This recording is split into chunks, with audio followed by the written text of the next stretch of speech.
أعوذ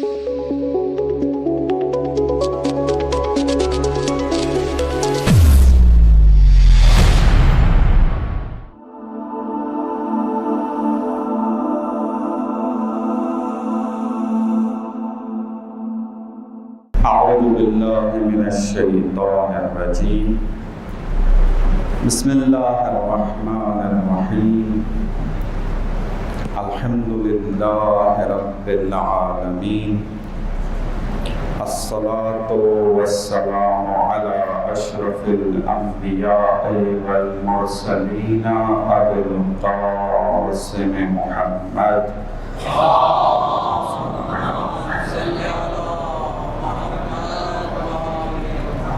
والأئمة الطيبين الطاهرين المعصومين لا سيما بقية الله في الأرضين روحه وأرواحنا له الفداء أما بعد فقد قال الله تبارك وتعالى في كتابه المجيد أعوذ بالله من الشيطان الرجيم وإذا سألك عبادي عني فإني قريب أجيب دعوة الداعي إذا دعان صلوات محمد وآل محمد.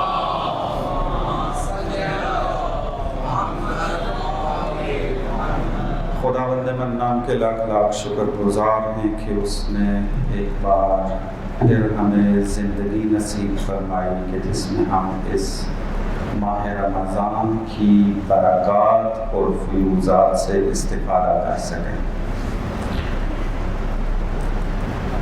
آپ نے معمولاً اپنی زندگی میں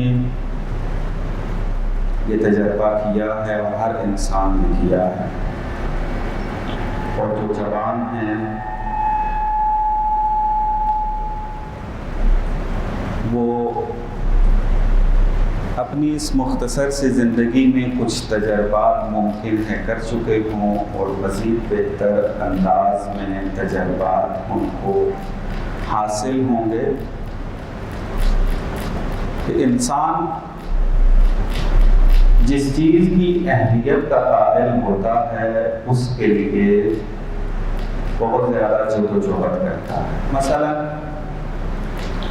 آج کی دنیا میں اگر انسان کو یہ سکھا دیا گیا ہے کہ ایک کامیاب انسان کی علامت یہ ہے کہ انسان کے پاس پیسہ ہو، پیسے کی ویلیو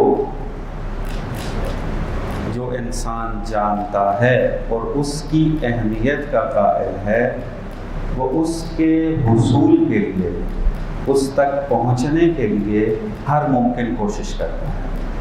ایسا ہے یا نہیں؟ یعنی کوئی ہے یہاں پہ ایسا بندہ کہ جو پیسے کی اہمیت کو جانتا ہو لیکن اس کو حاصل کرنے کی جستجو نہ کر رہا ہو؟ کوئی ہے یہاں پہ؟ جتنی اہمیت ہوگی اس کی سٹرگل بھی اتنی زیادہ ہوگی. انسان جس چیز کی جتنی زیادہ اہمیت کا قائل ہوگا اس کے لیے وہ سٹرگل بھی اتنی زیادہ کرے گا.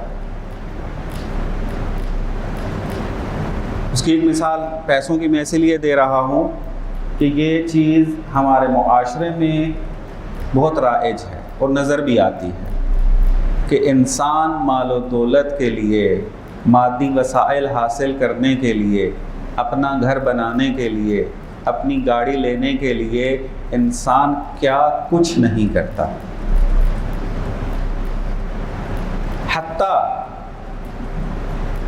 انسان ان مادی وسائل کی اہمیت کا اتنا قائل ہو جاتا ہے کہ جو جوانی میں اس نے اپنی آزادی سے استفادہ کرنا ہوتا ہے وہ اس کو بھی قربان کر دیتا ہے.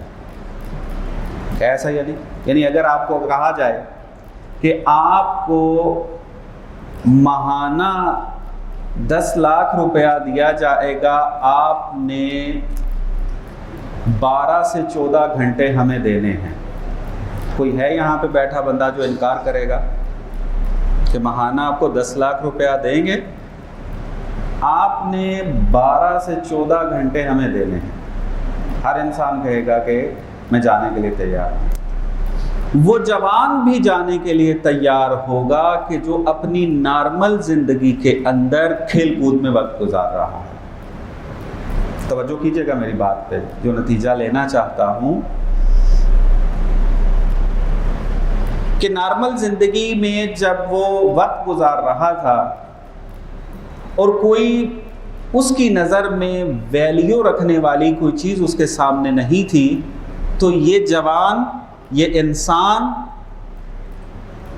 کھیل کود میں اپنی زندگی گزار رہا تھا، لیکن اسی وقت جب اس کے سامنے یہ کہا گیا کہ میں تمہیں 10 لاکھ روپیہ ماہانہ دوں گا، آپ نے اپنی زندگی کا قیمتی وقت مجھے دینا ہے،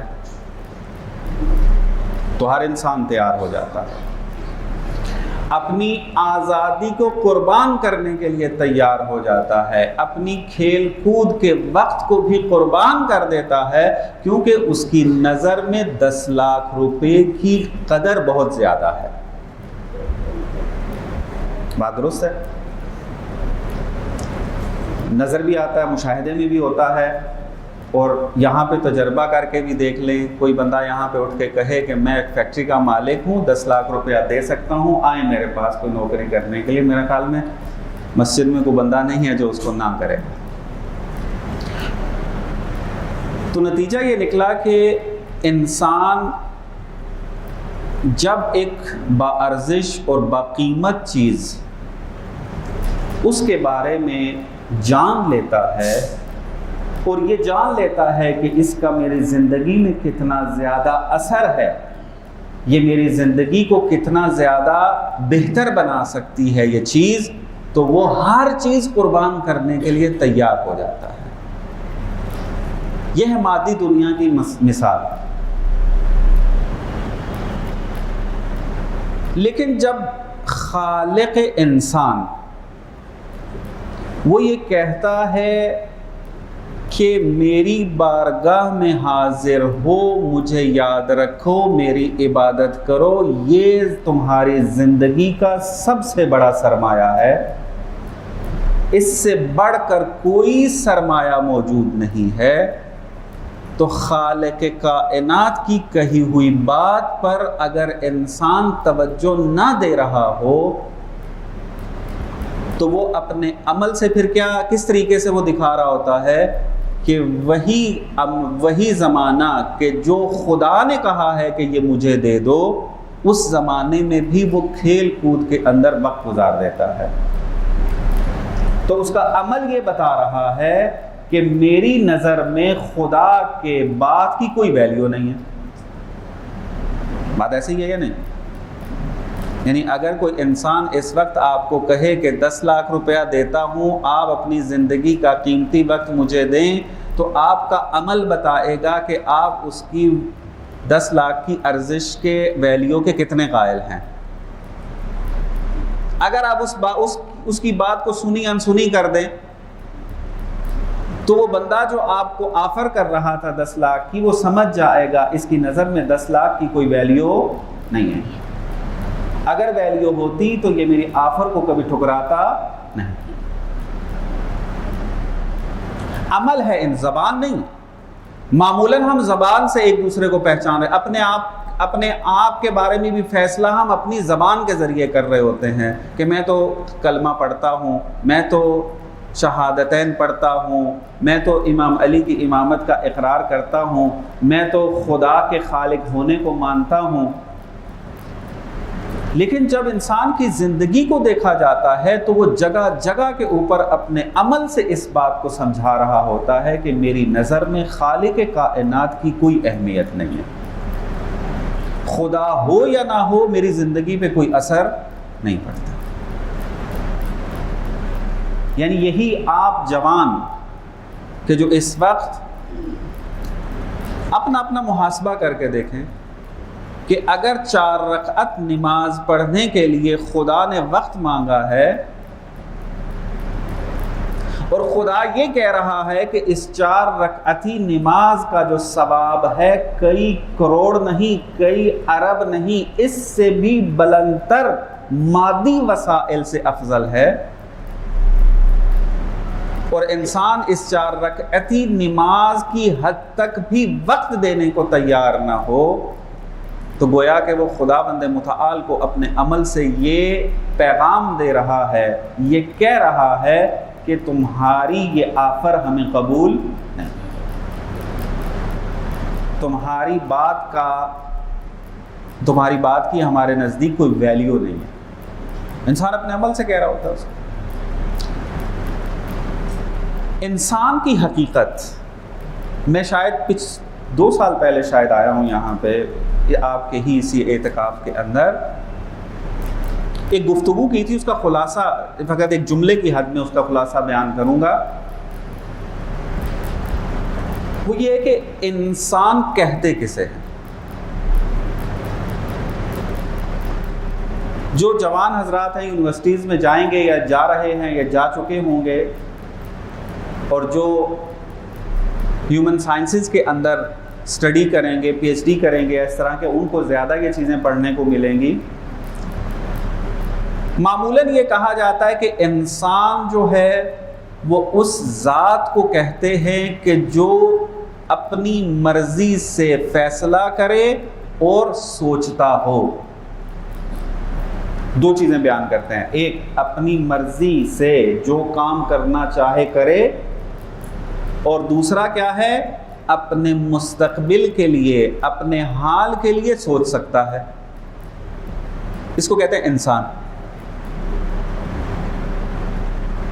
لیکن ہم قرآن سے اگر پوچھیں جا کے، ہم اگر روایات میں جا کر دیکھیں کہ انسان کی تعریف کیا ہے، تو ہمیں نظر آتا ہے کہ وہاں پر جو ڈیفینیشن کی گئی ہے انسان کی، وہ یہ ہے کہ انسان اس ذات کو کہتے ہیں کہ جو خدا کی یاد میں ہو، جو خدا کی یاد میں ہو۔ جو انسان خدا کی یاد میں نہیں ہے، قرآن کی نظر میں وہ انسان نہیں ہے۔ اَرَأَيْتَ مَنِ اتَّخَذَ إِلَٰهَهُ هَوَىٰ، توجہ کیجئے گا بہت زیادہ کہ آیت کس طریقے سے انسان کی ڈیفینیشن کر رہی ہے۔ آیت سورہ فرقان کی آیت 43 ہے اور 44 ارشاد ہو رہا ہے، اَرَأَيْتَ مَنِ اتَّخَذَ إِلَٰهَهُ هَوَىٰ، کیا آپ نے اس شخص کو نہیں دیکھا جس نے اپنے نفس کو، اپنے ہوائے نفس کو اپنا خدا بنا لیا ہے؟ ہوائے نفس کو اپنا خدا بنانا کیا مراد ہے؟ یعنی جو آپ کا نفس کہے گا اس پہ عمل کرتے جائیں۔ آپ کا نفس کہہ رہا ہے کہ آپ نے فلانا کام کرنا ہے، آپ کریں، برا کام کرنا ہے کریں، اچھا کام کہہ رہا ہے تب بھی کر رہے ہیں۔ یعنی جو نفس آپ کا حکم دیتا جا رہا ہے آپ اس کو عمل کرتے جا رہے ہیں۔ سستی کرنے کا کہہ رہا ہے کر رہا ہے، والدین کا بے احترامی کا کہہ رہا ہے کر رہا ہے، اپنی سٹڈی کے اندر محنت نہ کرنے کا کہہ رہا ہے کر رہا ہے، اپنے ہوائے نفس کے پیچھے چل رہا ہے۔ یعنی آپ کہیں ہمارے زبان میں جو جوانوں کے اندر بھی یہ محاورہ مشہور ہوتا ہے کہ میرا جو دل چاہے گا وہ کروں گا۔ بعض اوقات ہوتا ہے نا، اگر آپ کو سمجھایا جائے والدین کی طرف سے، بزرگ کی طرف سے کہ یہ آپ کی اچھائی میں نہیں ہے، آپ یہ عمل انجام نہ دیں، تو جب انسان تھک جاتا ہے واعظ و نصیحت سے تو پھر غصے میں ایک ہی جملہ نکلتا ہے، میرا جو دل آیا میں کروں گا، آپ نے جو کرنا ہے کرنا ہے۔ ہوتا ہے یا نہیں کبھی کبھی جملہ نکلتا ہے یہ زبان سے؟ اس کو کہتے ہیں اپنے نفس کو خدا بنا لینا، کہ جو نفس کہے گا، جو دل چاہے گا وہی کرنا ہے میں نے۔ قرآن کہتا ہے اَرَأَيْتَ مَنِ اتَّخَذَ إِلَٰهَهُ هَوَىٰ، کیا تم نے نہیں دیکھا اس شخص کو جس نے اپنے نفس کو اپنا خدا بنایا ہوا ہے؟ آگے چل کے پھر آیت چل رہی ہے، میں فقط اپنے شاہد کو جو ہے وہ بیان کروں گا. افانت تکون علیہ وکیلا ام تحسب ان اکثرهم یسمعون او یعقلون انہم الا کالانعام، یہ انسان چوپایوں کی مانند ہے، بل ہم اضل سبیلا، چوپائے نہیں بلکہ ان سے بھی بدتر ہیں. قرآن یہ کہہ رہا ہے کہ انسان چلنے پھرنے والے دو ٹانگوں کے اوپر جو اپنی مرضی کے فیصلے کر رہا ہو اور اپنی اس دنیا میں اپنے اعتبار سے فیصلے کر رہا ہو، سوچ رہا ہو، فقط اس کو انسان نہیں کہتے. انسان وہ ہے کہ جو اللہ کی مرضی پر چلے. اس کو فقط وہ افراد کے جو اسٹڈی کی شغف رکھتے ہیں ان کے لیے یہ بیان کر رہا ہوں. آیت اللہ جوادی آملی حفظہ اللہ نے اس کو ایک اصطلاح میں بدلا ہے کہ انسان کہتے ہیں حی متعلہ، انسان ایسا زندہ ذات ہے، ایسی زندہ ذات ہے کہ جو اللہ کی یاد میں غرق ہو، وہ انسان ہے.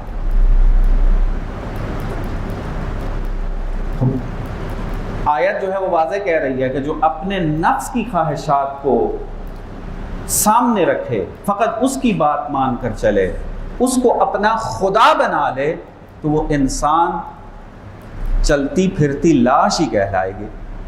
جیسے امام علی علیہ السلام نے نہج البلاغہ میں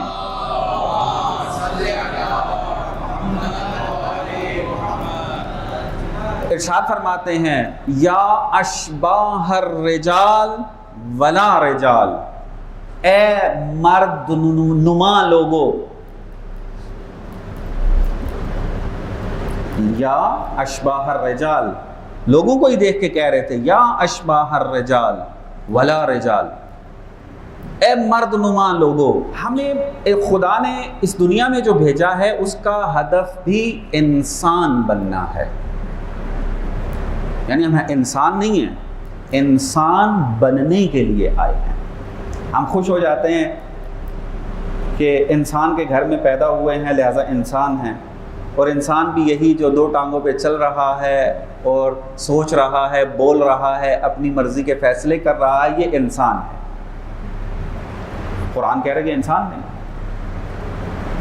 جس نے اپنے ارادے پر چلنا ہو، جس نے اپنے نفس کے مطابق چلنا ہو، وہ حیوانوں سے بدتر ہے. یعنی حیوان ہے، انسان نہیں ہے. انسان کی لسٹ میں آنے کے لیے کیا کرنا ہے؟ ہم اللہ سے پوچھتے ہیں. اب تک کی جو بات سمجھ میں آئی وہ یہ ہے کہ ہم ابھی انسان نہیں ہیں، کیا کریں انسان بنے؟ تو خدا یہ فرماتا ہے کہ ما خلقت الجن والانس الا لیعبدون، میں نے انسان اور جن کو خلق نہیں کیا ہے مگر اس لیے کہ وہ عبادت کریں. عبادت انسان بننے کا بہترین راستہ ہے. عبادت انسان کو سکھاتی ہے، عبادت انسان کو توجہ دلاتی ہے کہ تو کسی اور کا ہے، حتیٰ تو بھی خود اپنے لیے نہیں ہے. بعض اوقات ہم کہتے ہیں نا کہ یہ موبائل جو ہے وہ میرا نہیں ہے اور فلانی چیز جو ہے وہ میری ہے، یہ ہم کہہ دیتے ہیں اس طریقے سے، یہ میری ملکیت میں ہے، یہ میں اس کا مالک نہیں ہوں. خدا نے جو انسان کو اس دنیا میں بھیجا ہے اور عبادت کے ذریعے انسان اس حقیقت کی طرف متوجہ ہوتا ہے کہ خدایا یہ جو جس کو میں اپنے آپ کو میں کہتا ہوں یہ بھی میری ملکیت نہیں ہے، وہ بھی تیری ہے، یہ میں بھی تیری ہے، اور اس میں نے وہی کرنا ہے جو تو کہے گا، تب وہ انسان ہے. اور خدا اتنا کریم، اتنا مہربان، اتنا رحمان، کیونکہ جانتا ہے اس انسان کو پیدا کیا ہے کہ اس انسان میں نے دو پہلو رکھے ہیں، ایک مادی اور ایک معنوی. مادی پہلو کے ساتھ اس نے اس دنیا کے اندر اپنی زندگی کو سروائیو کرنا ہے، اور معنوی پہلو کے ساتھ اس نے اپنے خدا کے ساتھ رابطہ برقرار کرنا ہے. لیکن یہ دو زندگیاں ایک دوسرے سے جدا نہیں ہیں. بلکہ ایک دوسرے کے ساتھ مربوط ہیں. کہ ابھی میرا موضوع یہ نہیں ہے، اس کو بات گفتگو تفصیل سے نہیں کرنی ہے. توجہ یہ دلانی ہے کہ انسان کے بارے میں خدا یہ جانتا تھا اور ہے کہ انسان نے غفلت کا شکار ہونا ہے، انسان نے غافل ہونا ہے، انسان نے میرے ذکر کو بھلا دینا ہے، انسان نے اپنے آپ کو بھلا دینا ہے. نہ فقط یہ کہ مجھے بھلانا ہے، اپنے آپ کو بھلا دینا ہے. اپنے آپ کو کیسے بھلا دینا ہے؟ ایسا نہیں ہے کہ انسان جو ہے وہ دیوانہ پاگل بنے تو وہ اپنے آپ کو بھلاتا ہے. نہ، اپنے آپ کو بھلانے کا مطلب یہ ہے کہ انسان کو خدا نے اپنی ملکیت میں جو ہے وہ رکھا اور یہاں بھیجا اور کہا کہ میری مرضی کے مطابق تو نے زندگی گزارنی ہے، اور انسان یہاں آ کر کہے کہ اس وجود کا مالک میں ہوں اور جو چاہوں گا وہ اس وجود کے ساتھ کروں گا، جو چاہوں گا وہی کروں گا.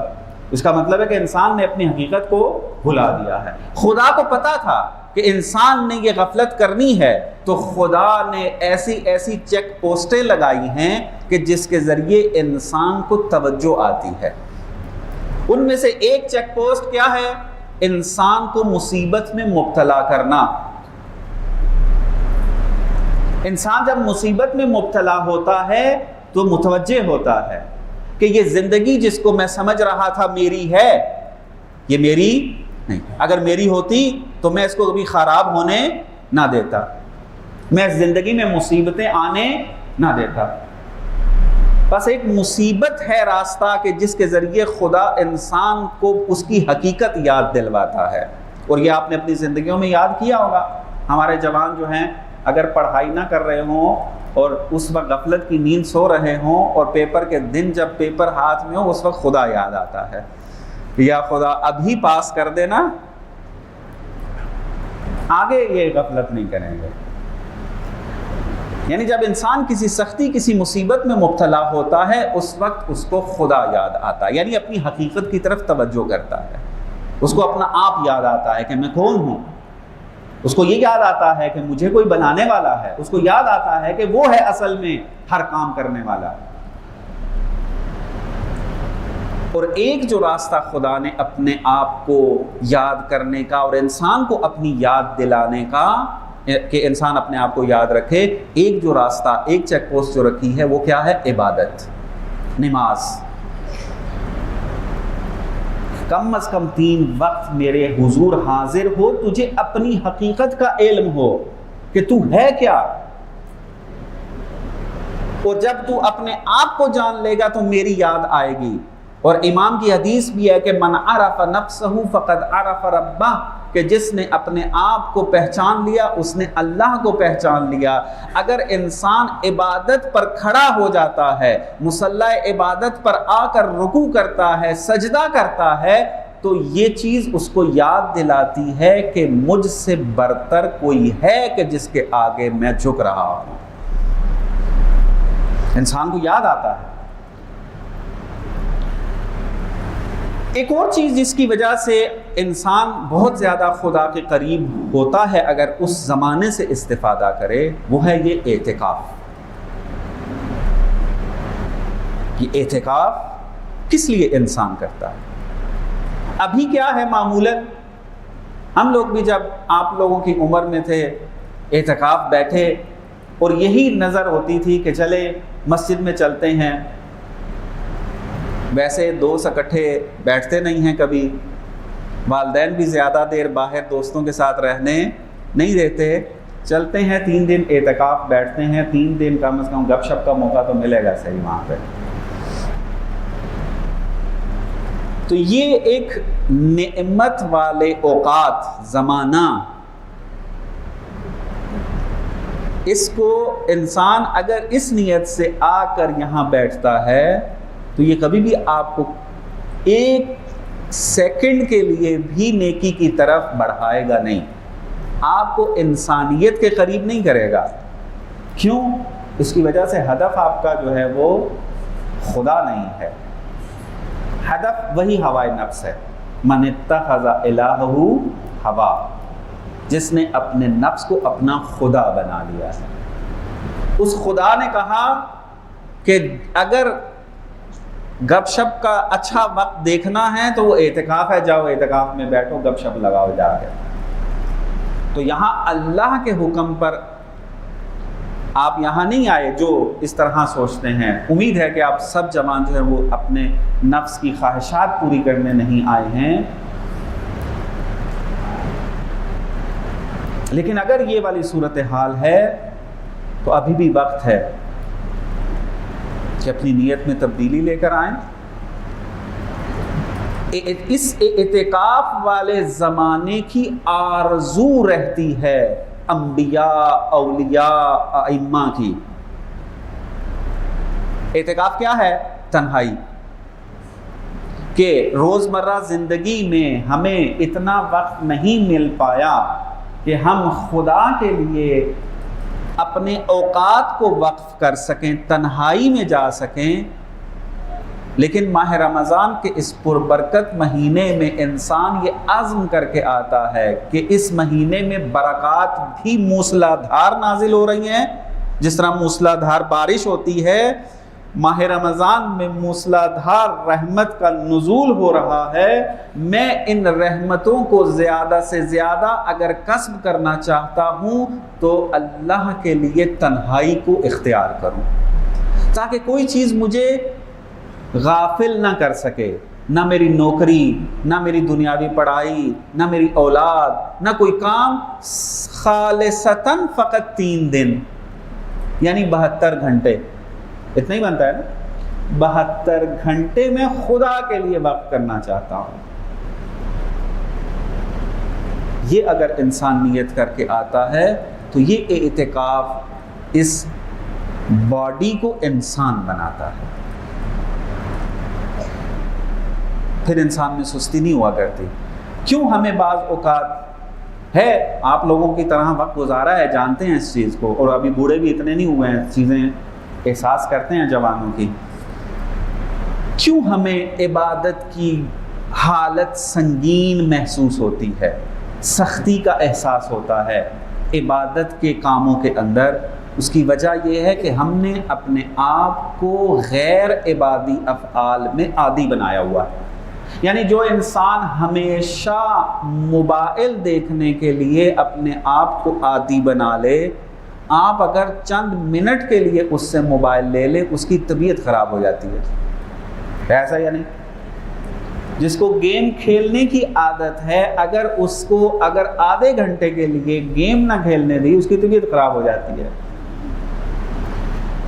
اعتکاف میں انسان اس لیے بیٹھتا ہے آگے تاکہ اپنی ان مادی عادتوں کو کہ جو انسان کو اس کی حقیقت سے دور کر رہی ہیں، اپنے والدین سے دور کر رہی ہیں، اللہ سے دور کر رہی ہیں، روحانیت سے دور کر رہی ہیں، اس 3 دن کے اندر پریکٹس کر سکے کہ میں نے اپنی روزمرہ زندگی میں جہاں پر اپنی مادی ضروریات کو حلال طریقے سے پورا کرنا ہے، وہاں پر میں نے خدا کے لیے بھی وقت نکالنا ہے۔ آپ دیکھیں، آرزو، میں نے جو یہ جملہ ادا کیا ہے وہ شعار نہیں تھا، بلکہ اس کے اوپر جو ہے وہ روایات موجود ہیں۔ امام فرماتے ہیں، اصول کافی کی روایت ہے، قال الصادق علیہ السلام، امام صادق علیہ السلام فرماتے ہیں،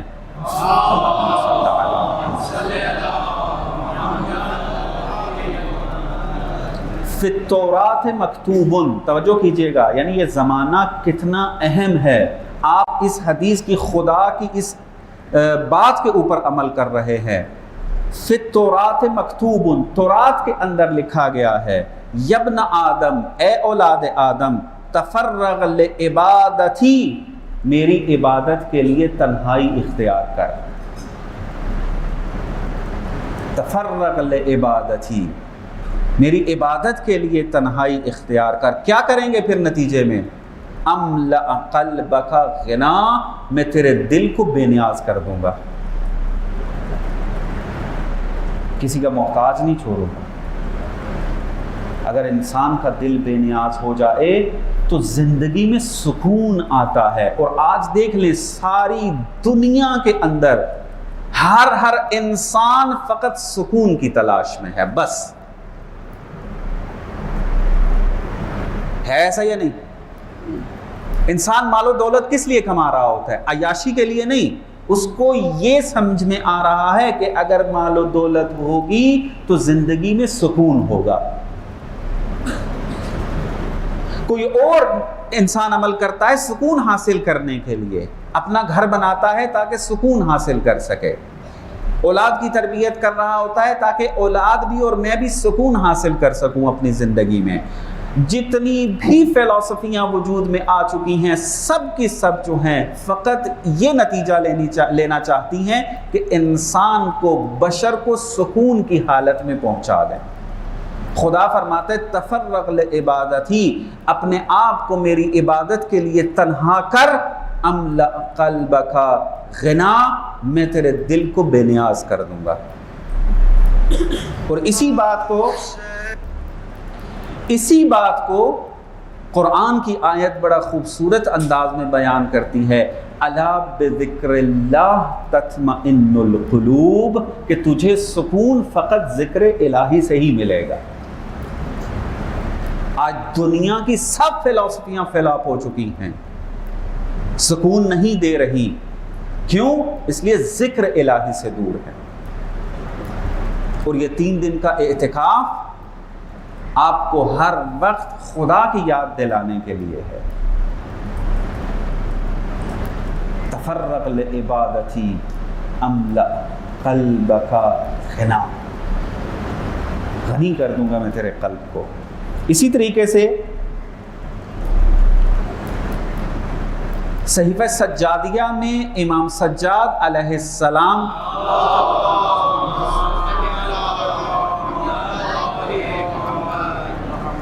دعا کر رہے ہیں۔ امام فرماتے ہیں واقعاً یہ وہ جملے ہیں کہ اگر انسان تھوڑا سا تنہائی میں بیٹھ کے سوچے تو انسان کتنا خدا کے قریب نظر آتا ہے۔ یہ وہی احساس کر سکتا ہے جو تنہائی کو اپنائے، بیٹھے ایک دفعہ تنہائی میں۔ امام فرماتے ہیں وَزَيِّن لِي التَّفَرُّدَ بِمُنَاجَاتِكَ بِاللَّيْلِ وَالنَّهَارِ، پروردگارا میرے لیے مناجات کرنے کے لیے تنہائی کو قرار دے۔ یعنی امام باقاعدہ تنہائی کا وقت مانگ رہے ہیں خدا سے۔ وَزَيِّن لِي التَّفَرُّدَ، میری تنہائی کو زینت دے، یعنی مجھے تنہائی دے، میسر کر، مہیا کر۔ کیا کرنا ہے تنہائی میں؟ اللہ کی مناجات کرنی ہے دن اور رات میں، کیونکہ انسان کی حقیقت یہی ہے، اللہ کو یاد کرنا۔ بعض اوقات ہم سمجھ رہے ہوتے ہیں، بلکہ اکثر اوقات ہم یہ سمجھ رہے ہوتے ہیں کہ ہماری پڑھائی کرنا مشکلات کا حل ہے، ہمارا نوکریاں کرنا مشکلات کا حل ہے، ہمارے دوسرے کام کرنا ہماری مشکلات کا حل ہے۔ یہ غلط فکر ہے، اپنے آپ سے اور خدا سے غفلت کا نتیجہ ہے، بلکہ ہماری ساری مشکلات کا حل اللہ کے ساتھ رابطہ قائم کرنے میں ہے۔ اگر رابطہ یہ صحیح ہو گیا تو دنیا کا کوئی کام آپ کے لیے مصیبت نہیں رہے گا، لیکن اگر یہ رابطہ ٹھیک نہ ہوا، آپ چاہے مال و دولت کے بادشاہ بھی بن جائیں تو آپ اپنی زندگی میں کامیاب نہیں ہو سکتے، چونکہ ہماری حقیقت ہے اللہ کو پہچاننا، اللہ کو جاننا اور اللہ کے فرامین کے مطابق زندگی گزارنا۔ تو بہرحال خداوند متعال نے آپ لوگوں کو یہ وقت نصیب کیا ہے۔ انسان کو چاہیے کہ زیادہ سے زیادہ، مثال کے تو میں آپ کو بتاتا ہوں، ایک مادی مثالیں چونکہ ہمیں زیادہ سمجھ میں آتی ہیں، میں ایک اور مثال دیتا ہوں آپ کو۔ اس حال کو، یہ مسجد جو ہے، اس حال کو پیسوں سے بھر کے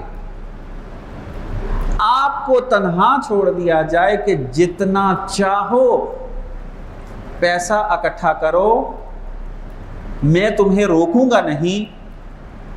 آپ ایمان سے بتائیں کہ وہ جوان، وہ انسان، وہ بشر ایک سیکنڈ کے لیے بھی استراحت کرے گا؟ سستی کرے گا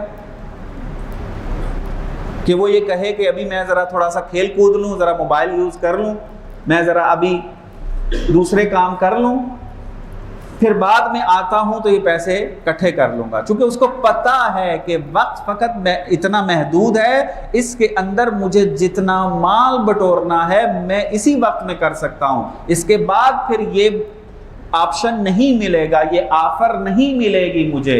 خداوند متعال یہ فرما رہا ہے میں نے ماہ رمضان میں اپنی برکات کے دروازوں کو کھول دیا ہے، شیطان کو باندھ دیا ہے، انسان تو جتنا چاہے بٹور لے اس کو۔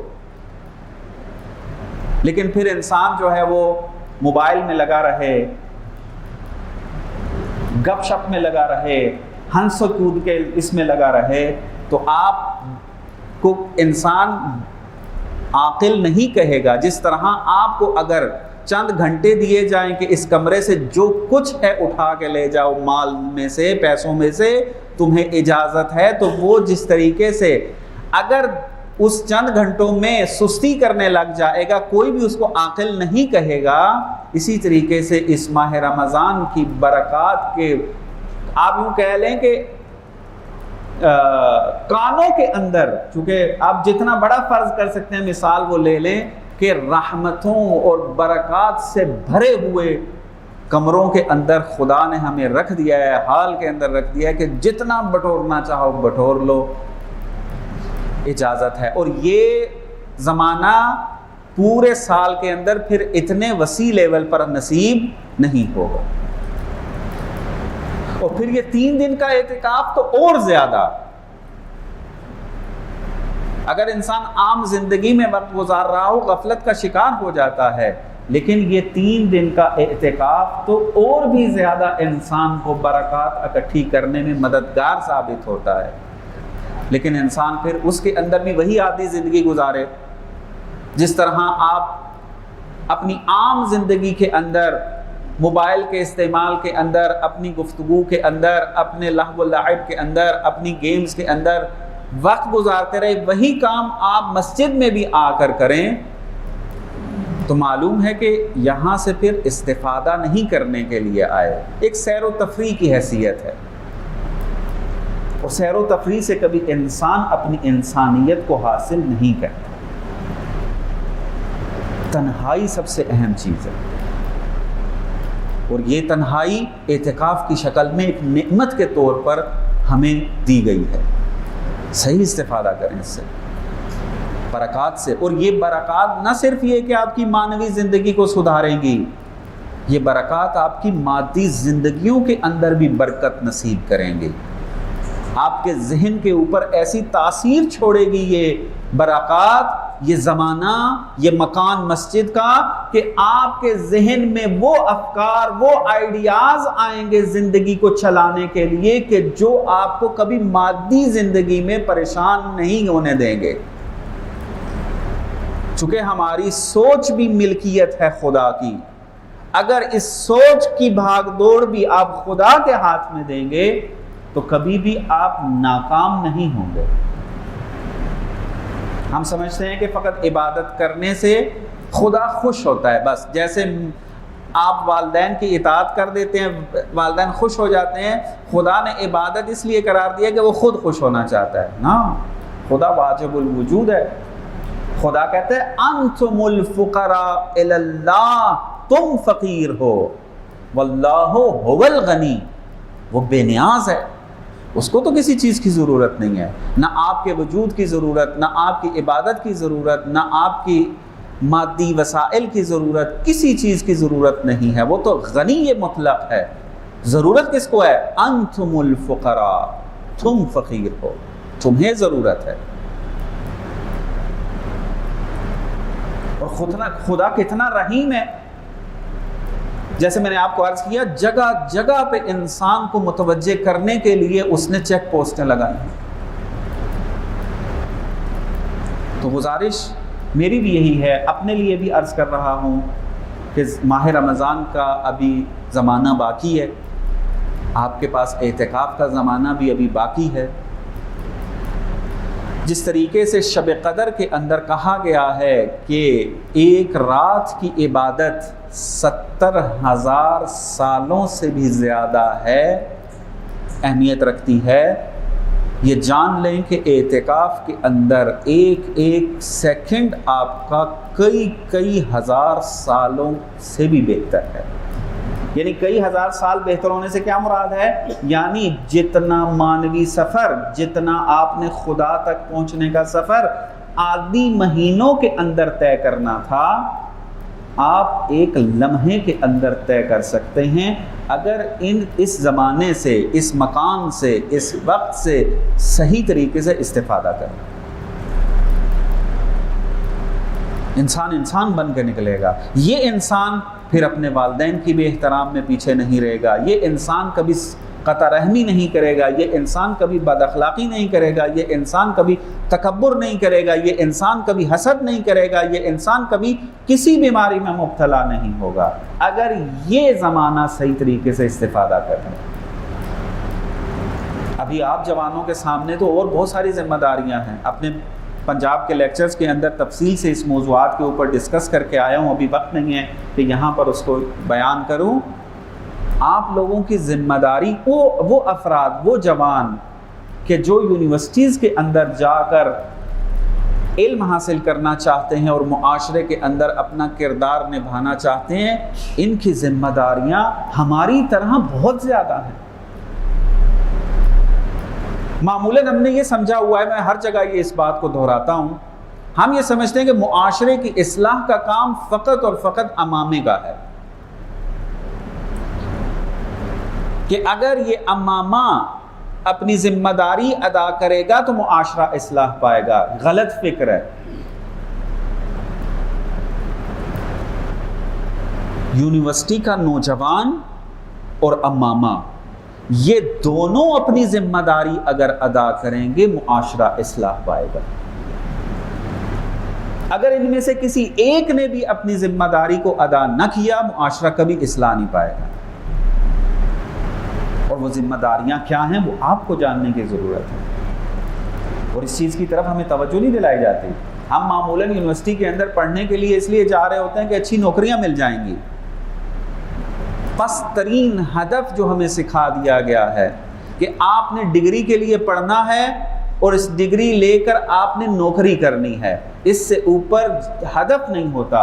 اور اسی وجہ سے آپ دیکھ لیں ہمارا معاشرہ امت مسلمہ کا پس سے پستی کی طرف جاتا جا رہا ہے۔ اس کی وجہ یہ ہے کہ ہمارے جوانوں کو یہ سکھا دیا گیا ہے کہ تمہارا کام فقط ڈگریاں حاصل کرنا ہے اور ان ڈگریوں کے مطابق نوکریاں کرنی ہیں آپ نے۔ لیکن جن معاشروں نے ترقی کی ہے ان معاشروں کی سٹڈی کر کے دیکھیں، ان کا پڑھا لکھا جوان اپنی ذمہ داری ادا کرتا ہے۔ کون سی؟ وہ ایسا معاشرہ تشکیل دینے کی کوشش کرتا ہے کہ جس میں ہر انسان اپنے اپنے اہداف تک پہنچتا ہے۔ اس وقت آپ کو جو سلیبس پڑھایا جا رہا ہے وہ دوسروں نے سوچا ہوا ہے، اور آپ لوگوں کو یہ کہا گیا ہے کہ آپ نے سوچنا نہیں ہے، آپ نے فقط پڑھ کے رٹا لگا کے ڈگری لے کر نوکریاں کر کے اپنی زندگیاں گزارے، آپ کے سوچنے کا کام ہم کریں گے۔ اور ہم نے بھی کہا کہ الحمدللہ یہ اتنی بڑی ذمہ داری ہم سے اٹھ گئی ہے، اور اسی وجہ سے پستی کی طرف سفر جاری ہے امت مسلمہ کا۔ یہ آپ یونیورسٹی کے نوجوان، آپ جوانوں کی ذمہ داری بنتی ہے کہ اپنی آئیڈینٹی کو حاصل کریں، اپنے آپ میں آ کر سوچیں کہ آپ نے جو معاشرے میں اپنا کردار ادا کرنا تھا وہ فقط یہ نہیں ہے کہ ڈگری حاصل کر کے نوکری کرنا ہے، یہ ایک چھوٹا سا ہدف ہے جو آپ نے بالآخر کرنا ہے۔ لیکن اگر آپ اپنی پڑھائی اس نیت سے کریں گے کہ میں ایجوکیشن میں جا رہا ہوں اس لیے کہ اسلامک ایجوکیشن میں کام کر کے امام زمانہ کے لیے سپاہی تیار کرنے ہیں، ان کے لیے میدان فراہم کرنا ہے، اسلامی اقتصاد کے اندر کام کر کے میں نے معاشرے کی فلاح و بہبود کے لیے کام کرنا ہے، سائیکالوجی اور سوشیالوجی کے اندر میں اس لیے جا رہا ہوں، MBBS ڈاکٹر میں اس لیے بن رہا ہوں، یہ تمام اس طریقے سے سوچ کر اگر انسان جائے گا تو انسان نوکری تو کرے گا ہی، چونکہ جب اس نیت سے پڑھے گا کہ خدا کے لیے کرنا ہے تو وہ بہتر انداز میں پڑھے گا، اس کے مارکس بھی بہتر آئیں گے اور وہ بہتر نوکری پر بھی لگ جائے گا۔ لیکن اس کے ساتھ ساتھ ذمہ داری معاشرے کی اصلاح کی بھی ہے۔ ان یونیورسٹیوں کو کون مستقل کرے گا؟ آج ہم سیاسی طور پر یہ نعرہ لگاتے ہیں، آپ نے اپنے اس الیکشن کے اندر اس سے پہلے بھی یہ بار بار سن رکھا ہے کہ ہم کسی غلامی کو برداشت نہیں کریں گے، ہم آزاد ملت ہیں، آزاد رہنا چاہتے ہیں۔ یہ نعرہ لگتا ہے یا نہیں لگتا؟ آج جو حالات یہ بنے ہوئے ہیں کس نعرے پہ بنے ہوئے ہیں کہ ایک تنظیم یہ نعرہ لگا رہی ہے کہ ہم کسی کے غلام نہیں ہیں اور نہ بننا چاہتے ہیں، ہم آزاد ہیں۔ تو غلامی یہ نہیں کہ آپ کے بدنوں کو جیل کے پیچھے رکھ دیا جائے تو اس کو کہتے ہیں غلام، بلکہ بدترین غلامی وہ ہے کہ جو آپ کے افکار کو غلام بنا دے۔ آج آپ وہی سوچتے ہیں کہ جو ایک مادیت پسند معاشرہ سوچ رہا ہے۔ آج ہمارے معیاروں کو بدل دیا گیا ہے، آج ہمارے ویلیوز کو بدل دیا گیا ہے اور ہم اسی کے مطابق سوچ رہے ہیں، مادی معیاروں کے مطابق۔ کیوں؟ کیونکہ وہ ہمارے لیے سوچ رہے ہیں، ہماری فکروں کو غلام بنایا ہوا ہے اور ہم اپنی فکر کو آزاد نہیں کرنا چاہتے۔ اگر یہ جوان اس اعتکاف میں بیٹھ کر اپنی انسانیت کی طرف توجہ کر کے، اللہ کا ذکر کر کے، اگر اس نیت سے یہاں پر عبادت کرتا ہے کہ خدایا یہ توفیق دے کہ میں اس معاشرے کو حقیقی آزادی عطا کروں، ایمان رکھیں اس بات کے اوپر کہ خدا آپ کی زندگی میں، آپ کی فکر میں ایسی برکات نصیب کرے گا کہ نہ صرف یہ کہ آپ اپنے گھر کو بہتر بنا پائیں گے، بلکہ اپنے محلے، اپنے معاشرے، اپنے ملک، بلکہ حکومت اسلامی، بلکہ مہدویت کے لیے اپنا بہترین کردار ادا کر سکیں گے۔ اس وقت اپنی اس جوانی کی طاقت کو مد نظر رکھتے ہوئے ایک مضبوط ارادے اور نیت کی ضرورت ہے۔ بس اپنی ان عادتوں پر کنٹرول کی ضرورت ہے کہ جو عادتیں آپ کو سستی کی طرف لے جاتی ہیں، جو عادتیں آپ کو عبادت سے دور کرتی ہیں، جو عبادتیں آپ کو نیکی سے دور کرتی ہیں، اور اس کی ٹریننگ عبادت ہی ہے۔ اور یہ اعتکاف اسی ٹریننگ کا حصہ ہے کہ 3 دن آپ نے تمام مادی جو ہیں وسائل سے دور ہو جانا ہے۔ اسی وجہ سے دیکھیں اعتکاف کے اندر اگر آپ کاروبار کریں گے اعتکاف باطل ہے۔ کیوں کہا گیا یہ؟ اس کی وجہ یہ ہے کہ آپ ٹریننگ میں ہیں، اور یہاں بیٹھ کر اگر آپ کے موبائل 24 گھنٹے آپ یہیں پہ بیٹھ کے یوز کریں گے، وہی ویب سائٹس دیکھیں گے، وہی ایپس دیکھیں گے کہ جو آپ کو غفلت میں مبتلا رکھتے ہیں عام زندگی میں، تو اس 78 گھنٹے مسجد کے اندر گزارنے کا پھر کوئی فائدہ نہیں۔ اچھے طریقے سے اپنی زندگی سے استفادہ کریں، اس زندگی کی قدر کو جانیں، اس زندگی کی ویلیو کو جانیں۔ ہم کیوں سستی، جیسے میں نے پہلے مثال دی ہے، سستی اس لیے ہوتی ہے کیونکہ ہم ارزش اور ویلیو نہیں جانتے اس زندگی کی، عبادت کی، اللہ کے ذکر کی، مال کی ارزش جانتے ہیں، لہٰذا اس کے لیے سب کچھ کرنے کے لیے تیار ہیں، لیکن خدا کے ذکر کی، عبادت کی اور اپنی زندگی کی ارزش کے قائل نہیں ہیں، لہٰذا اس سے غافل ہو کر ہم اپنا وقت برباد کر رہے ہوتے ہیں۔ جیسے آپ نے بولا کہ ہماری ویلیو چینج ہو گئی ہے، تو ہمیں دین میں ڈیفینیشن دے رہا ہے کامیابی کی، وہ دنیا کے جو پلیٹ فارم ہمیں وہ ڈیفینیشن دیں گے۔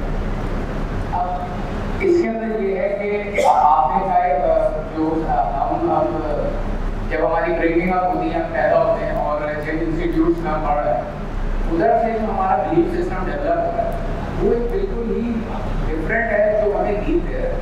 اب ہم کسی سیٹ آف پرنسپل کے ساتھ جب بڑے ہو رہے ہیں اور ہماری باڈی پرسنالٹی میں جب ایک ریجڈنس آ جاتی ہے، جب اور پھر ہمیں پتہ چل رہا ہے کہ یہ سب کچھ جھوٹ ہے جو ہمیں بتایا گیا ہے انسٹیٹیوٹس میں، یہ سب کچھ جھوٹ ہے، یہ تو ہے ہی نہیں، یہ تو کچھ اور ایسا ہے، اور پھر آپ کے مزاج میں ایک مضبوطی بھی آ رہی ہے۔ جب آپ کو یہ سچائی کا پتہ چلا ہے تو اس کو پھر اس طرف یہ برج کا یہ کنیکشن کیسے لے کے آیا جائے، کیونکہ پھر مشکل بھی ہو رہی ہے، آپ کا ایک ایگو بھی آ رہا ہے، دنیا کو بھی سیٹسفائی کر رہا ہے، تو کیسے یہ کنیکشن لے کے جائے؟ جی دیکھیں، معاشرتی لیول کے اوپر یہ ایک چیلنج ہے ہمارے لیے کہ کس طریقے سے ہم اسلامک ویلیوز کو معاشرے پر حاکم کریں. یہ چیلنج ہے. اس کے لیے ہر ایک کو اپنے کردار نبھانے کی ضرورت ہے. پہلی بات تو یہ ہے کہ غفلت سے بیدار ہو. اس کو پہلے یہ پتہ تو چلے کہ یہ جو معیار ہیں وہ بدل گئے ہیں. میں ایک چھوٹی سی مثال دیتا ہوں کہ ایک انسان کو پرکھنے کا معیار ہمارے معاشرے میں کیا ہے. معمولاً دیکھنے میں جو آیا ہے، اگر کسی کے پاس مادی وسائل زیادہ ہوں تو ہماری زبان سے بے ساختہ یہ الفاظ نکلتے ہیں کہ خدا کی کتنا کرم ہے اس کے اوپر. گاڑی اس کی اپنی، گھر اس کا اپنا، مال و دولت بھی اتنا ہے کہ زندگی اس کی سروائیو اچھی خاصی ہو رہی ہے، تو کہتے ہیں خدا کا کتنا کرم ہے اس کے اوپر. لیکن دوسری طرف ایک انسان موجود ہے کہ جو بڑی سختی سے اپنی زندگی سروائیو کر پا رہا ہے. یہ دیندار انسان اس کے بارے میں یہ جملہ ادا کرتا ہے کہ بڑا بدبختی کے اندر وقت گزر رہا ہے. یعنی خوشبختی اور بدبختی کا معیار مال اور دولت کو بنایا ہوا ہے. اور یہی چیز ہے کہ جس کو چینج کر دیا گیا ہے. اسلام نے یہ نہیں کہا. اسلام نے یہ کہا ہے کہ خوشبخت وہ ہے کہ جو اللہ کے راستے میں جستجو کر رہا ہے، اور بدبخت وہ ہے کہ جو اللہ کے راستے میں جستجو نہیں کر رہا ہے. جو اللہ کی یاد میں نہیں ہے وہ چاہے جتنا بھی مالدار ہو وہ بدبخت ہے، اور جو اللہ کی یاد میں ہو وہ چاہے مالدار نہ بھی ہو، فقیرانہ زندگی گزار رہا ہو، وہ خوشبخت ہے. اور یہ فکر، یہ معیار کیوں بنا ہمارے ذہن کے اندر؟ چونکہ معاشروں کے اوپر جو ورلڈ ویو حاکم ہے وہ ہے مٹیریلزم. یہ بھی جوانوں کے ساتھ بات کرنے والی باتیں ہیں کہ جو یونیورسٹی کے اندر پڑھ رہے ہیں کہ مٹیریلزم حاکم ہے. ہر چیز کو مادیت پسندی کے ذریعے اینک سے دیکھا جا رہا ہے. آپ کو اقتصاد پڑھایا جا رہا ہے تو اس کی بنیاد میں بھی مٹیریلزم ہے. آپ کو اگر سوشیالوجی پڑھائی جا رہی ہے اس میں بھی ایسے ہی ہے. سائیکالوجی پڑھائی جا رہی ہے ایسے ہی ہے. آپ کو حتیٰ اگر سائنس پڑھائی جا رہی ہے تو اس کے اندر بھی انہوں نے ایک راستہ نکالا ہوا ہے، اس کا نام دیا ہے نیچرلزم. میں اس کی وضاحت نہیں کروں گا ابھی. نوجوان کو یہ کہا جاتا ہے کہ آپ ایپسٹمولوجیکل نیچرلزم کے ذریعے سائنس کو پڑھیں، لیکن نتیجہ جو لیتے ہیں وہ انٹولوجیکل نیچرلزم لیتے ہیں کہ اس کائنات میں فقط اور فقط یہ مادی کائنات ہے اور اس کے بنانے والا بھی کوئی نہیں ہے، اور معیار بھی مادی. ہر چیز میں پھر مادیات کا تصور جو ہے وہ حاکم ہے. حتیٰ آپ یہی دیکھ لیں، دیندار ترین طبقہ موجود ہو، بیٹی کا رشتہ لینے کے لیے جا رہے ہوں، پرکھ رہے ہوں، تو سب سے پہلے مال و دولت دیکھتے ہیں. تو یہیں سے وہ اپنی دینداری کا معیار سمجھ لے. مال و دولت ہونا، دنیا داری کے اندر سہولت میں ہونا یہ غلط نہیں ہے، مستحب ہے، لیکن اس کو معیار بنا لینا یہ غلط ہے. آپ ایک خوشبخت زندگی کا معیار یہ بنا لیں کہ جس کے پاس پیسہ ٹھیک ہوگا وہ خوشبخت زندگی گزارے گا بھی اور ہماری بیٹی کے لیے بھی بہتر ہوگا. تو یہ معیار بنا لینا، یہ سمجھ لیں کہ اس کی ذہن کے اوپر جو چیز حاکم ہے وہ مٹیریلزم کی تھیوری ہے کہ جس کے مطابق وہ چل رہا ہے. اللہ کی تھیوری نہیں ہے، اسلامی فکر نہیں ہے یہ. اگرچہ آپ تہجد پڑھتے ہوں، آپ نے داڑھی رکھی ہو، آپ اول وقت میں نماز بھی پڑھتے ہوں، یہ اعمال مسلمان نہیں بناتے اور نہ انسان بناتے ہیں. انسان کی سوچ ہے، انسان کی فکر ہے، انسان کی ورلڈ ویو ہے کہ جو انسان کو مسلمان بناتی ہے اور اللہ کے قریب کرتی ہے. تو پہلی چیز تو یہ ہے کہ متوجہ ہوں اس بات کی طرف. اگلا مرحلہ یہ آتا ہے کہ اب اگر متوجہ ہم ہو گئے ہیں تو اس کو پھر امپلیمنٹ کیسے کریں. تو بہت سارے میدان ایسے ہیں جس میں آپ انڈیویجول بھی بعض اوقات کر سکتے ہیں، لیکن بعض اوقات آپ کے لیے مشکل ہو رہا ہوتا ہے. اس میں پھر اسی طریقے سے ایک تحریک چلانے کی ضرورت ہے کہ متوجہ کریں جوانوں کو، اپنے معاشرے کے افراد کو، کہ وہ اپنی ویلیوز کے معیار بدلیں۔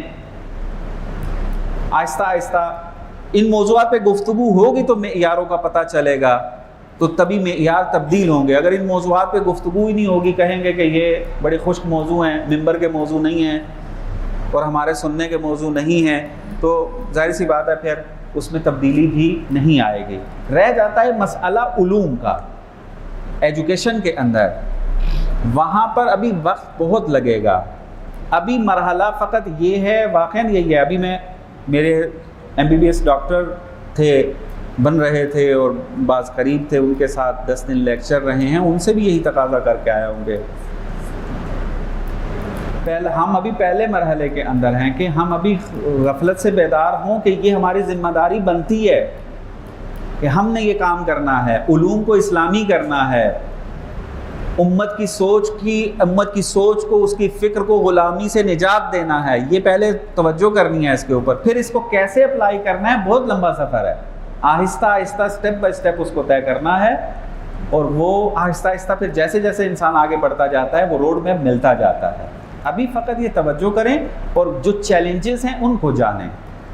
نہیں معلوم میں یہ کام یہاں پہ کر سکوں گا یا نہیں، کہ جو جوانوں کو درپیش چیلنج ہیں اس وقت دین کے اوپر، ان کو جاننے کی ضرورت ہے۔ وہ بعض اوقات میں مذاق بھی کرتا ہوں ہر پلیٹ فارم کے اوپر کہ ہمارے جو اردو زبان معاشرہ ہے، اور مخصوصاً ہمارے پاکستانی حضرات، ان کو روٹی، کپڑا اور مکان کے پیچھے لگایا ہے، جس کا فائدہ یہ ہو رہا ہے کہ ظاہری طور پر مسلمان ہیں، کیونکہ سوچتے نہیں ہیں، روٹی کپڑے مکان کے پیچھے لگے ہیں، چیلنج کیا ہیں ان کو کوئی سروکار نہیں ہے، جو چیلنج آتا رہے ہمیں کیا، ہم نے تو روٹی کمانی ہے۔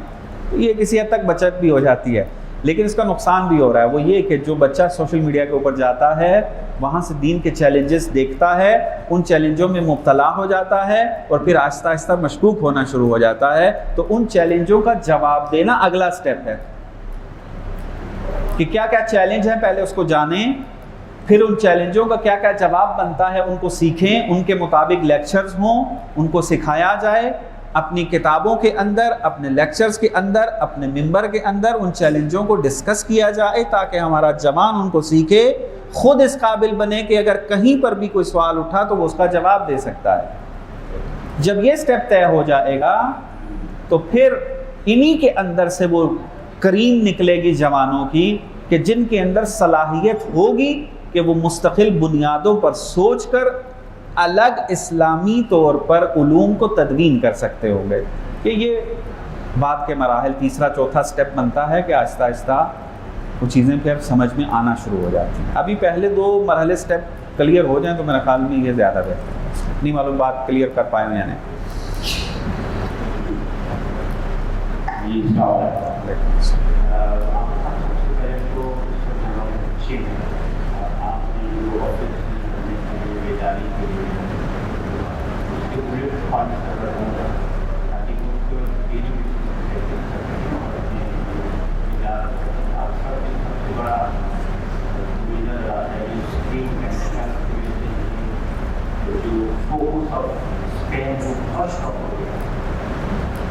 اس کے لیے اگر ممکن ہوتی ہے کہ بچے یہاں تو میری بھی یہ آپ نے اسٹار کے اندر کیا اللہ تعالیٰ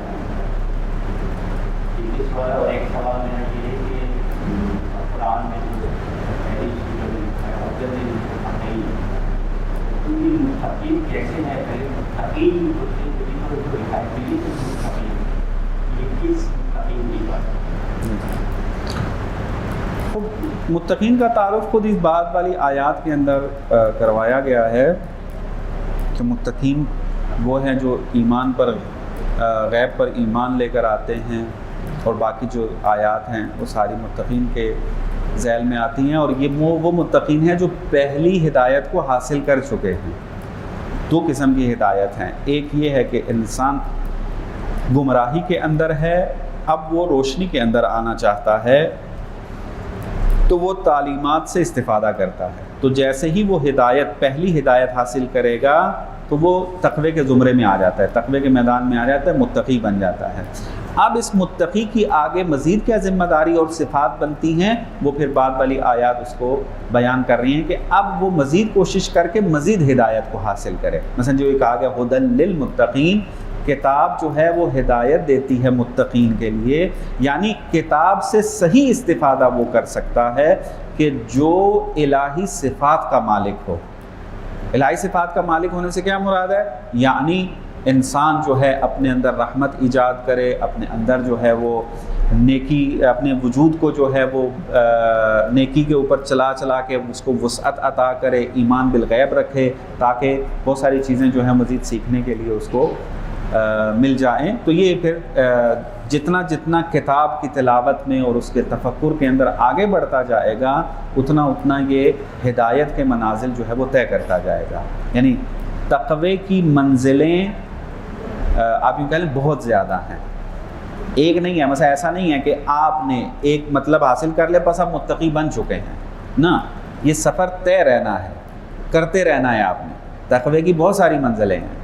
ایک پہلا درجہ ہے، اور مثلا آپ یوں کہہ لیں کہ وہ جو جناب سلمان و ابو ذر کی حدیث موجود ہے، آپ یوں سمجھے کہ وہ تقوی ہی کے درجات ہیں، کہ جناب سلمان کے بارے میں ہے کہ یہ 10ویں درجے پر ہے، اور جناب ابو ذر جو ہیں وہ 9ویں درجے کے اوپر ہیں۔ تو یہ درجات ہیں۔ اس طریقے سے آپ تاریکی سے لے کر اعلیٰ ترین ہدف تک سفر طے جو کر رہے ہیں، سب تقوی کے مراتب ہیں، اور ہر تقوی کا مرتبہ آپ کے لیے نئی ہدایت لے کر آئے گا، نیا ایک دروازہ کھولے گا فیض کا، برکات کا، کہ جو حاصل کرنا ہے اس میں۔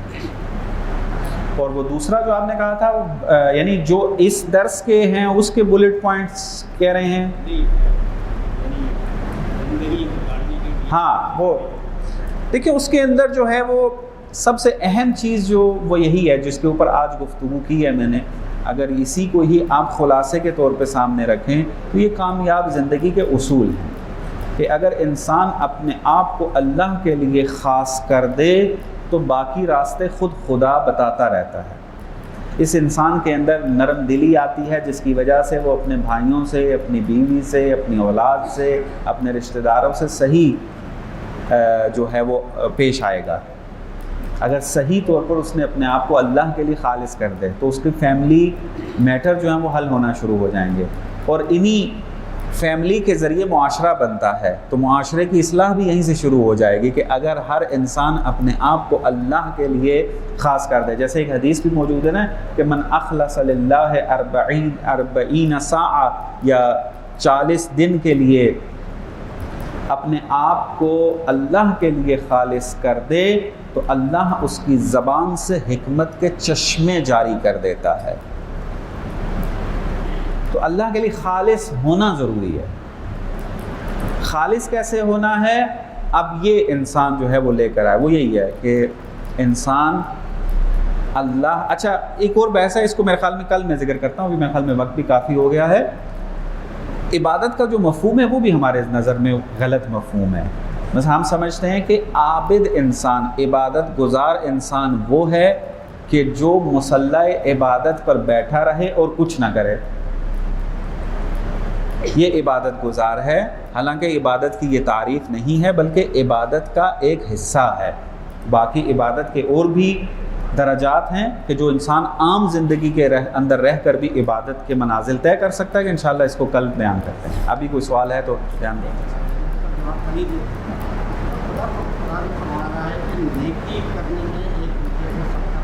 جی جی، اب مائک لے لیں۔ خدا قرآن نیکی کرنے میں ایک دوسرے کو ساتھ حاصل کرو، وہ کون سی نیکی؟ جی جی، دیکھیں نیکی کو اگر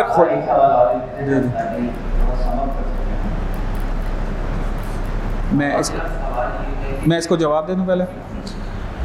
دیکھیں نیکی ایک تو جو آپ کہہ لیں کہ سب سے بڑی نیکی ہے جس پہ ابھی بات ہو رہی ہے، اللہ کے لیے اپنے آپ کو خالص کرنا، یہ سب سے بڑی نیکی ہے۔ باقی سب نیکیاں اس سے پھوٹتی ہیں۔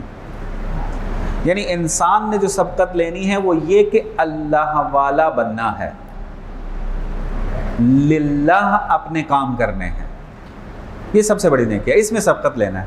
باقی نیکیاں اس سے پھوٹتی ہیں.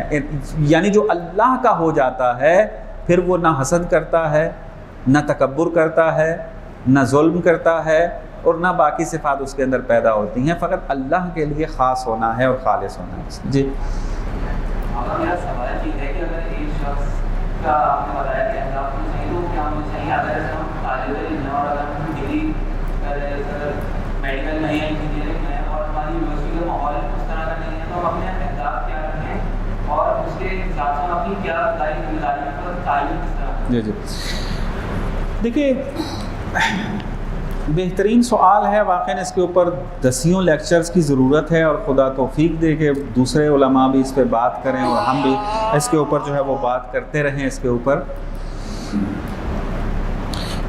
پہلی بات تو یہ ہے کہ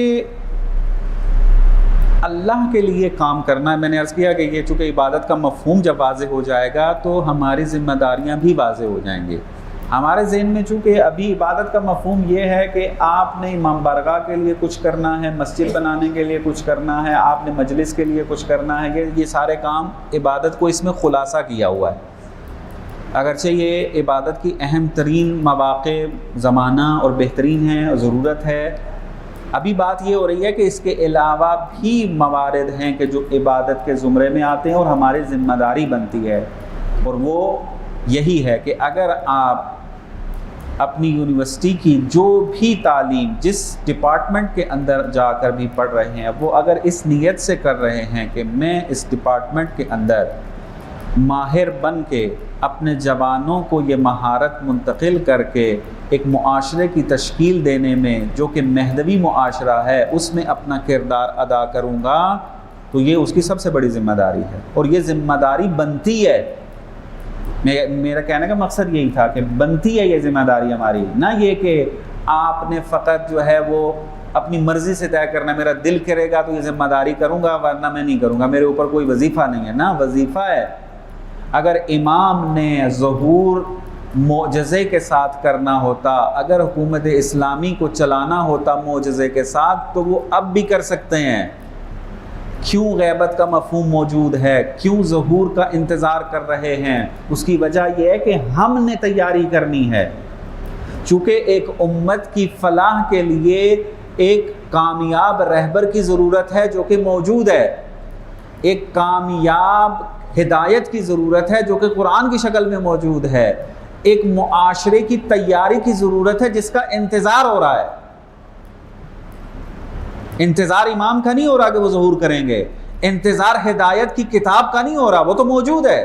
انتظار جس چیز کا ہو رہا ہے وہ ہے ایک امت کا آمادہ و تیار ہونا. اور وہ تیاری کیا ہے؟ ماتھے پر محراب بنانا نہیں ہے وہ تیاری. اپنے گھر کے اوپر مصلی عبادت پر بیٹھ جانا فقط یہ تیاری نہیں ہے. تیاری یہ ہے کہ ایک معاشرے کو چلانے کے لیے جن جن چیزوں کی ضرورت ہے ہمارا جوان اس میں تیار ہو. اور آج ہمارے سامنے معاشرہ موجود ہے، کن کن چیزوں کو ضرورت پڑتی ہے اس معاشرے کو چلانے کے لیے؟ فقط مسجد کی ضرورت تو نہیں ہے، فقط مجالس کی ضرورت تو نہیں ہے، فقط نماز پڑھنے کی ضرورت تو نہیں ہے کہ مصلی پہ بیٹھ جائیں بس آپ کی ذمہ داری ادا ہو گئی، اب آپ منتظر بھی ہیں. نہیں، آپ کی یونیورسٹی کے علوم آپ کی ذمہ داری بنتی ہے. ان کو اچھے طریقے سے سیکھنا، ان مہارتوں کو آگے منتقل کرنا اور اسلامک بیسس کے اوپر ان چیزوں کو سیکھنا، یہ اصل منتظر کی ذمہ داری ہے. امام نے جو ہے انہی سے یونیورسٹی سے تیار شدہ افراد کے ذریعے حکومتوں کو چلانا ہے. میں نے اسی لیے کہا ہے کہ یہ جو کنسیپٹ پایا جاتا ہے کہ فقط امامے کی ذمہ داری ہے معاشرے کی اصلاح کرنا، یہ 100% غلط ہے. یونیورسٹی کا نوجوان اور امامہ اسی طرح ایک ساتھ ایک جیسی ذمہ داریوں کے حامل ہیں، فقط میدان فرق کرتے ہیں. ان دونوں کا ملنا ضروری ہے. یہ دو ذہانتیں، یہ دو مہارتیں اگر مل بیٹھیں گی اور مل کے کام کریں گی تب معاشرے میں تبدیلی آئے گی اور شعور بلند ہوگا اور ظہور کے لیے زمینہ سازی ہوگی. ابھی فقط یہ چل رہا ہے کہ ہر کوئی انتظار میں بیٹھا ہوا ہے کہ یہ امامہ کچھ کرے گا، اور کچھ کر رہے ہیں کچھ نہیں کر رہے، لیکن حالات وہیں کے وہیں ہیں. لیکن جس دن جوان نے یہ ٹھان کے آگے یہ چلا کہ میری بھی ذمہ داری بنتی ہے اس معاشرے کی اصلاح کے لیے، اس دن اس معاشرے میں تبدیلی آئے گی. اور اس کے کئی نمونے ہمارے پاس موجود ہیں کہ ہمارے یونیورسٹی ہی کے پروفیسر نوجوان انہوں نے اپنی ذمہ داریاں ادا کرنا شروع کی ہیں، تو آج امت کا شعور یہاں پر پہنچا ہے. ڈاکٹر محمد علی نقوی نے کیا کیا تھا؟ ڈاکٹر محمد علی نقوی اگر MBBS ڈاکٹر بن کے فقط فلاحی کام کرتے رہتے، مریضوں کا مفت علاج کرتے رہتے، تو وہ بھی ایک نیک کام تھا. لیکن امت کو یہ شعور نہ ملتا جو آج اس وقت اس کی برکت سے موجود ہے. یہ ذمہ داری جو ڈاکٹر نقوی نے ادا کی ہے وہ ہر جوان کی ذمہ داری بنتی ہے اپنے اپنے ڈپارٹمنٹ میں. نہ یہ کہ ایک ڈپارٹمنٹ فقط اہمیت کا حامل ہے یا 2 ہیں اسی میں ساروں نے جانا ہے. نہ، انجینئرنگ والا انجینئر میں، میڈیکل والا میڈیکل کے اندر، کامرس والا کامرس کے اندر، سب چیزیں ہر ڈپارٹمنٹ کے اندر افراد کی ضرورت ہے اور ذمہ داریوں کی احساس اور اس کے مطابق عمل کرنے کی ضرورت ہے. جی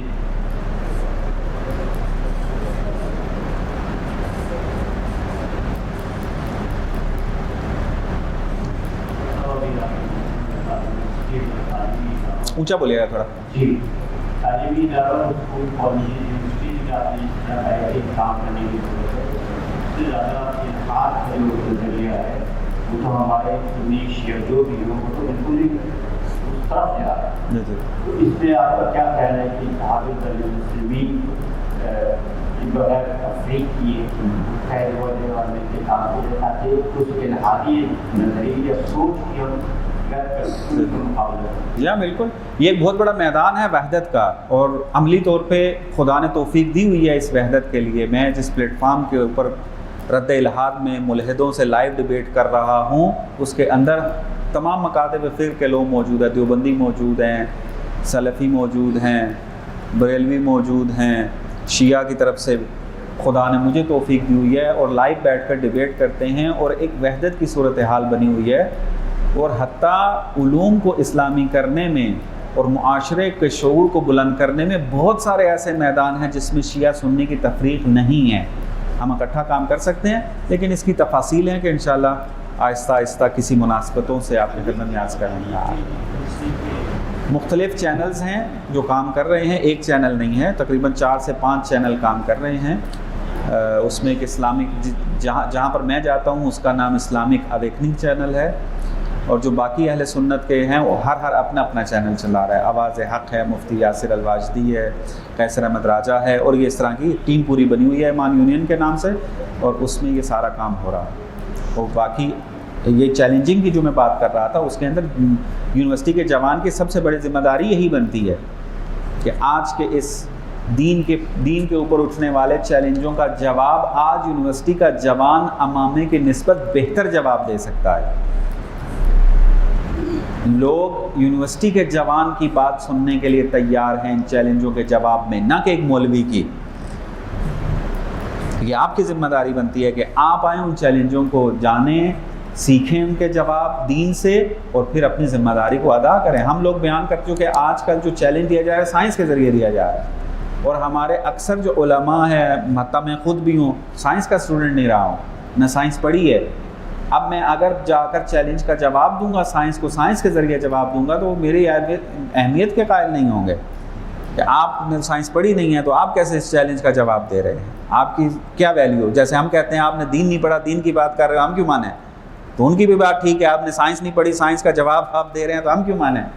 تو اس میں اگر ایک سائنس پڑھا ہوا نوجوان یونیورسٹی کے اندر سے نکل کر اگر سائنس ہی کے ذریعے جواب دے رہا ہوگا اور ان کی وہ فیلسیز سے استفادہ ان کو کشف کر رہا ہوگا کہ کس طریقے سے یہ غلط فہمیوں کا سہارا لے کر جوان کو گمراہ کر رہے ہیں، چاہے وہ بیالوجی کے ذریعے ہو، چاہے وہ فزکس کے ذریعے ہو، چاہے وہ کوگنیٹو سائنسز کے ذریعے ہو، چاہے وہ کیمسٹری کے ذریعے ہو، کس طریقے سے وہ غلط فہمیاں پھیلا کر نوجوان کو منحرف کر رہے ہیں، اگر آپ میں سے اٹھ کر کوئی جواب دے گا وہ زیادہ مؤثر ہوگا. تو ایک ذمہ داری بہترین وہ یہ والی بنتی ہے انشاءاللہ. جی السلام علیکم. علیکم السلام. 3 سوال چھوٹے. ایک تو یہ کہ آپ نے فرمایا کہ آپ اردو کو ابھارتا ہے. اب سوال یہ ہے کہ جب ہمیں مستقبلی اردو کو ابھارنے کی ذمہ داری کو رہنمائی چاہیے